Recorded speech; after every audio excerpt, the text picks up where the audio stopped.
पिछले एपिसोड में हमने देखा था कि साउथ हेवनली गेट का जो मास्टर था वो यहाँ पर किन्नान को रोकने के लिए आया हुआ था, लेकिन किन्नान उसके सामने ही अपना ब्रेक थ्रू करते हुए उसकी अकड़ ठिकाने लगाना चाहता था। वो दिखाना चाह रहा था उसको कि कोई भी ताकत उसको नहीं रोक सकती कल्टीवेशन के सफर में आगे बढ़ने से। इस वजह से किन्नान ने अपना ब्रेक थ्रू कर लिया था और वो पहुंच जाता है मार्शल सेंट रेल्म के अर्ली स्टेज पे, जिस वजह से तो साउथ हेवनली गेट का जो मास्टर था उसकी हालत खराब हो चुकी थी, वो गायब हो जाता है। अब किन्नान को पता चलता है कि उसके जो मार्शल स्पिरिट का राइट हैंड है वो एक स्वॉर्ड में कन्वर्ट हो चुका है और वो पास के ही एक माउंटेन के अंदर छुपा हुआ है। अगर किन्नान उस स्वॉर्ड को हासिल कर ले तो उसके बाद आगे जितने भी उसके दुश्मन वगैरह होंगे उनका वो बहुत अच्छी तरह से मुकाबला कर पाएगा। तो किन्नान अपने मार्शल स्पिरिट के हाथ से जो बनी हुई स्वॉर्ड है उसको ढूंढने के लिए निकल चुका था, जिसके बाद यहाँ से ये एपिसोड शुरू होता है। तो इस एपिसोड की शुरुआत में हम किन्नान के सेक्ट का सीन देखते हैं, ये वाला नहीं जब वो जहाँ पहले रहता था वो वाला, जहाँ किलिंग एम्पायर और बाकी लोग रहते थे वो। तो यहाँ पर एक सुहाना सा दिन होता है, सारे के सारे लोग अपने अपने काम में लगे हुए थे। इसके बाद वहाँ पर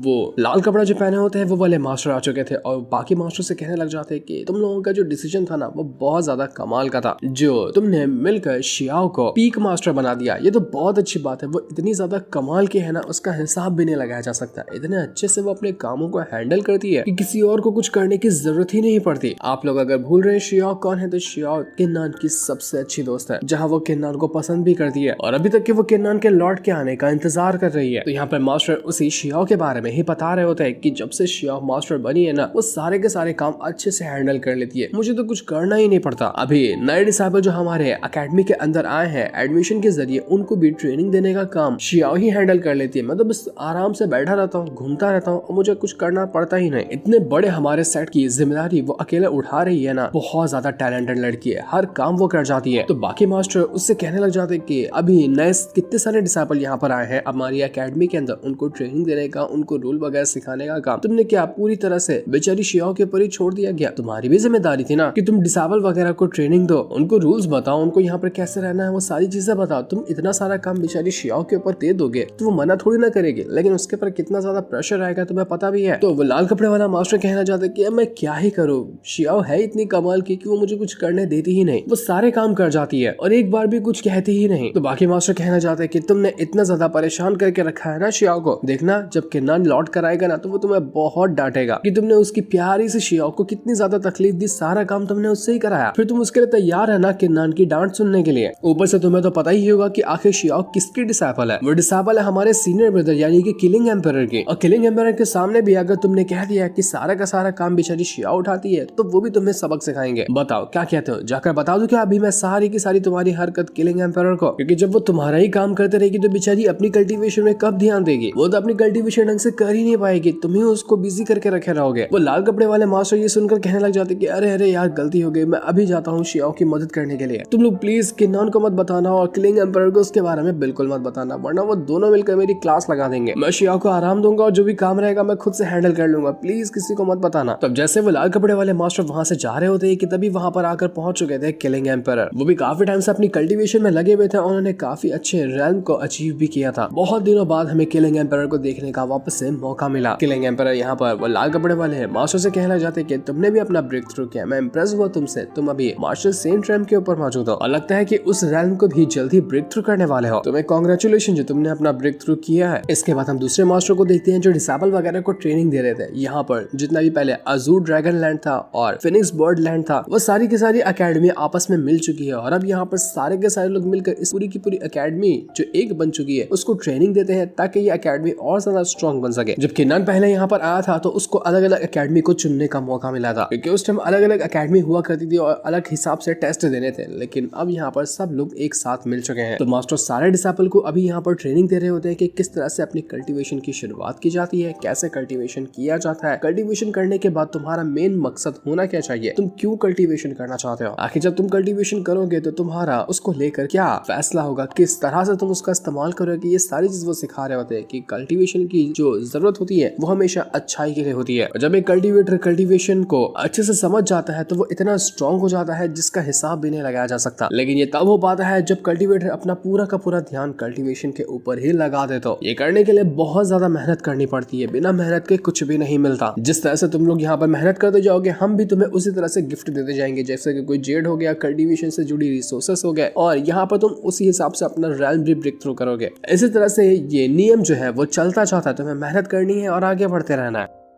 वहां पर जियानमिंग भी आकर पहुंच जाती है जो कि किलिंग एम्पायर की बहन है, और आपको पता ही होगा शायद कि जियानमिंग यहाँ पर मर चुकी थी। मरने से पहले उसने सोल को उस स्वॉर्ड के अंदर कैद कर लिया था। तो अब यहाँ पर उस स्वॉर्ड के अंदर ही जियानमिंग की सोल मौजूद है जो कि यहीं पर किलिंग एम्पायर और बाकी मास्टर वगैरह के साथ रहती है। उसको सारे के सारे लोग देख सकते हैं, वो बहुत नटखट है, सभी लोग उसको खूब पसंद करते हैं। तो जियानमिंग यहाँ पर आने के बाद मास्टर से कहना चाहती है कि आप तो बहुत टाइम से ट्रेनिंग दे रहे हैं ना डिसाइपल वगैरह को, एक काम करिए आप साइड हो जाइए, अब मैं यहाँ पर ट्रेनिंग देती हूँ उनको। मेरे ट्रेनिंग देने की मेथड बहुत ज्यादा डिफरेंट है, मुझे उम्मीद है कि इन लोगों को वो पसंद आएगा। तो वहीं बाकी के मास्टर वगैरह जो थे वो कहने लग जाते हैं कि हमने जब यहाँ पर अपनी सारी एकेडमी को मर्ज कर लिया है ना, तो हमारी एकेडमी जो पूरी बन चुकी है वो काफी ज्यादा स्ट्रॉन्ग हुई है। अगर एक हिसाब से अंदाजा लगाया जाए ना, तो अपर रेल्म के जो अर्ली स्टेज के सेक्ट वगैरह एकेडमी वगैरह होंगे ना, उनके हिसाब के हम लोग हो चुके हैं। हम रहते तो लोअर रेल्म के अंदर है, लेकिन फिर भी अपर रेल्म के किसी न किसी नॉर्मल सेक्ट को हम हरा सकते हैं हमारे डिसाइपल को लेकर। तो इस हिसाब से अगर ऐसा ही रहा तो आगे चलकर हम इतने स्ट्रॉन्ग हो जाएंगे कि अपर रेल्म के बंदों के बराबर रेल्म पे आ जाएंगे, और उसके बाद हमारे सेक्ट के सामने कोई आंख उठाकर भी नहीं देख पाएगा। ये सारा का सारा काम हो पाया है किन्नान की वजह से, क्योंकि किन्नान अक्सर अपर रेल्म के अंदर से ना ढेर सारी चीजें भेजा करता है। जो भी उसको मिलता है वो वहां से सीधा हमारे पास भेज देता है। कई सारे हर्ब्स देता है, कई सारे कल्टीवेशन के रिसोर्सेज देता है। उसी की मदद से तो हम लोग यहाँ पर इतना जल्दी इतना आगे बढ़ते जा रहे हैं। तो वही जियानमिंग जो थी वो यहाँ पर डिसाइपल वगैरह को फाइट करने का तरीका सिखा रही थी। जिस तरह से फाइट की जाती है तो वो यहाँ पर डिसाइपल वगैरह को सिखा रही थी, लेकिन कोई भी डिसाइपल खास कुछ कर नहीं पाता उसके सामने, और सिखाने के चक्कर में यहाँ पर कई सारी दीवारें वगैरह टूट जाती है। तो यहाँ पर जियानमिंग कहने लग जाती है कि देखो तुम लोग यहाँ पर ढंग से फाइट नहीं कर रहे हो, लगता है कि तुम्हें कोई रिवॉर्ड देना पड़ेगा तब फाइट करोगे। तो अब यहाँ पर तुम लोग फाइट करो, जो इस फाइट को जीतेगा ना, मेरे पास ये ड्रैगन फ्रूट है तो मैं तुम्हें वो दूंगी, इसलिए मेहनत करो, अच्छे से फाइट करो अगर तुम ये ड्रैगन फ्रूट हासिल करना चाहते हो तो। लेकिन किसी को वो फ्रूट पसंद ही नहीं आता कि नहीं हमें तो ये नहीं चाहिए, ये बेकार और बहुत ज्यादा कॉमन है, हम इसको लेकर क्या करेंगे। तो ये देखकर जियानमिंग परेशान कि यार तुम लोगों को नहीं चाहिए क्या, ये कितना अच्छा फ्रूट है, ये कल्टीवेशन के काम आता है। लेकिन तब वहाँ पर किन्नान का दोस्त आ जाता है, जो वहाँ पर आने के बाद जियानमिंग से कहने लग गया था कि तुम ये जो ड्रैगन फ्रूट दे रही हो ना, ये बहुत ज्यादा कॉमन है, हमारे सेट के बाहर ही इसका ट्री लगा हुआ है, वहाँ से कोई भी जाकर इसको तोड़ सकता है। ये पूरा का पूरा ट्री किन्नान ने अपर रेल्म से हमारे लिए यहाँ भेजा था, इस वजह से अब हमारे लिए ये कॉमन हो गया है। तो आखिर कोई ही इसमें इतना इंटरेस्ट क्यों दिखाएगा, कुछ और चीज तुम दिखाती है तो यहाँ पर डिसाइपल वगैरह तुम्हारी बात मानते और अच्छे से प्रैक्टिस करते हैं। तब वहाँ पर किलिंग एम्पायर आ जाते हैं और वो जियानमिंग से कहना चाहते हैं कि जियानमिंग किस तरह से तुम ट्रेनिंग दे रहे हो डिसाइपल को, देखो तुमने दीवार वगैरह सबको तोड़ कर रख दिया, अच्छे से ट्रेनिंग दो वरना तुम जा सकती हो। तो ये सुनकर जियानमिंग जो थी डर के मारे तुरंत इस स्वॉर्ड के अंदर घुस जाती है ताकि किलिंग एम्पायर उसको और ज्यादा डांट ना लगा सके। दूसरी तरफ हम किन्नान को देखते हैं जो यांग के साथ मौजूद होता है और वो उसके साथ ही वो स्वॉर्ड की लोकेशन ढूंढने के लिए जा रहा था। वो जो यांग होता है वो यहाँ पर किन्नान को बताने लग गया था कि किन्नान तुम्हारा बहुत बहुत शुक्रिया, तुम्हारी वजह से ही ना मैं यहाँ पर काफी आगे बढ़ पाया। जब वो अपर रेल्म के अंदर चले गए थे ना, तो उसके बाद वैन दाओ एल्डर वगैरह जो है उनका मुझ में इंटरेस्ट आया और उन्होंने यहाँ पर मुझे अपने सेक्टर में शामिल किया ताकि मैं वहां जाकर अपनी प्रैक्टिस कर सकूं और अपने आगे की कल्टीवेशन लेवल वगैरह को अचीव कर सकूं। मैंने वहां जाने के बाद अच्छे से प्रैक्टिस की, अच्छे से ट्रेनिंग हासिल की, जिसकी मदद से मैं बहुत अच्छे से इम्प्रूव भी हो पा रहा था। सिर्फ 2 साल के अंदर वहां पे मेहनत करने के बाद मैंने वहां का एक और डिसाइपल का पोजीशन हासिल कर लिया। इस वजह से मेरी कल्टीवेशन की जो स्पीड थी वो बहुत तेजी से बढ़ने लगी। लोग यहाँ पर मेरी ही मिसालें देते थे कि मैं बहुत फास्ट कल्टीवेशन करता हूँ और लोगों को मेरे जैसा ही बनना चाहिए। सब कुछ बिल्कुल सेट जा रहा था, ऐसा लग रहा था कि कभी कुछ गड़बड़ होगी ही नहीं, लेकिन जैसा मैंने सोचा था वैसा कुछ भी नहीं था। जब मैं कल्टीवेशन में आगे बढ़ता गया ना, तो मुझे यहाँ पर पता चला कि वैन दाओ सेट के जितने भी डिसाइपल वगैरह है, जब वो आगे की कल्टीवेशन करने जाते हैं ना, तो उनका जो कल्टीवेशन का मेथड है वो बहुत ब्रूटल और बहुत ही बुरा है। उसमें वो लोग करते ये है कि जो कमजोर डिसाइपल है, जो कि जल्दी अपना कल्टीवेशन में लेवल अचीव नहीं कर पाते या लो लेवल पे ही रहकर अटक जाते हैं, उनको पकड़ा जाता है, उनकी जो लाइफ फोर्स है ना उसको बाहर निकाला जाता है और उसकी मदद से जो आगे के डिसाइपल जो जल्दी जल्दी अपनी कल्टीवेशन करते हैं उनको दे दिया जाता है, ताकि वो लोग अपनी कल्टीवेशन में और ज्यादा आगे बढ़ सके। और जो लो लेवल के डिसाइबल थे उनको जान से मार दिया जाए, क्योंकि जब लाइफ फोर्स किसी के अंदर से निकलेगी तो वो इंसान जिंदा कैसे रह सकता है। तो यही काम यहाँ पर चल रहा था, कमजोरों को मार दिया जाता था और पावरफुल को पावरफुल और ज्यादा बनाने की कोशिश की जाती थी। जब मुझे इसके बारे में पता चला ना, तो मैं बिल्कुल ही घबरा गया। मुझे ये बिल्कुल सही नहीं लगा कि आखिर कोई ऐसा कैसे कर सकता है, किसी कमजोर डिसाइपल की जान लेना बिल्कुल बिल्कुल भी सही बात नहीं है। मैंने इसके खिलाफ आवाज उठाने की कोशिश की लेकिन वैसे कुछ खास फायदा हुआ नहीं, तो मैंने उनका ये कल्टीवेशन मेथड फॉलो करने से इनकार कर दिया। तो उन लोगों ने मुझे मारने की धमकी दी और मुझे यहाँ पर लाकर पटक दिया। यहाँ पर मैं बिल्कुल समझो कि एक कैदी होता है ना, उस तरह से यहाँ मौजूद हूँ। इस जगह को वो लोग डस्टबिन कहते हैं, मतलब यहाँ पर कचड़े को रखा जाता है। कचड़ा मतलब ऐसा बेकार वाला कचड़ा नहीं, बल्कि जो नॉर्मल डिसेबल जिनकी लाइफ फोर्स छीनकर वो लोग अपनी पावर को बढ़ा चुके हैं, उनको वो कचड़ा कहते हैं और उनको यहाँ पर लाकर फेंका जाता है।